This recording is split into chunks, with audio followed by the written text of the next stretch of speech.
2 mois porte close à partir de ce vendredi soir. L'actu en bref, c'est tout d'abord à Charmes la fermeture temporaire de la discothèque Le Discopolis. Une décision de la préfecture motivée par un article du Code de la santé publique est prise moins de 2 semaines après le drame survenu dimanche 27 août au lever du jour. Un utilitaire qui a fauché 10 piétons à proximité de la boîte de nuit. Un jeune homme de 17 ans est décédé. Un autre demeure entre la vie et la mort. Les 3 individus qui étaient à bord du véhicule sont poursuivis pour assassinat et tentative d'assassinat.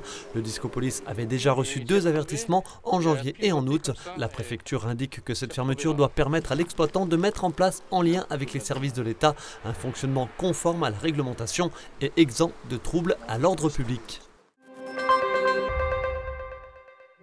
Les salaires seront son prochain combat. Réunis ce vendredi à Golbey, l'union départementale de la CGT entend s'appuyer, et même si au final le combat aura été vain, sur le sursaut de la mobilisation intersyndicale et populaire contre la réforme des retraites au cours du premier semestre. La CGT Vosges annonce qu'elle restera également vigilante sur l'égalité homme-femme ou encore sur la liberté syndicale. Le prochain grand rendez-vous, ce sera le vendredi 13 octobre, en réponse à un appel à la mobilisation lancé par la Confédération européenne des syndicats. Contrairement à d'autres organisations de salariés, la CGT préconise, elle, la grève.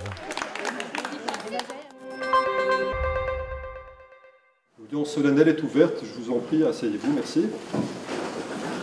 De nouveaux visages au tribunal judiciaire d'Épinal. Ce vendredi, 3 magistrates et 3 greffières ont été installés à l'occasion de l'audience de rentrée. Des arrivées qui ne sont toutefois pas de véritables créations de postes. Le siège compte toujours 22 magistrats et le parquet 7. Des effectifs légèrement en deçà de ceux souhaités au regard du nombre de procédures. Quant au délai moyen de traitement, s'il était de 10 à 12 mois en début d'année, il est aujourd'hui de 6 à 9 mois grâce à la mise en place depuis janvier d'audience à juge unique. Petit bémol, ce délai moyen devrait repartir à la hausse en raison de postes qui seront de nouveau vacants au cours des prochains mois. Mais à moyen terme, la situation devrait s'améliorer sur l'ensemble du territoire du ressort de la Cour d'appel de Nancy. Meurthe-et-Moselle, Vosges et Meuse ont été annoncés d'ici 2027 17 créations de postes de magistrats et 14 postes de greffiers.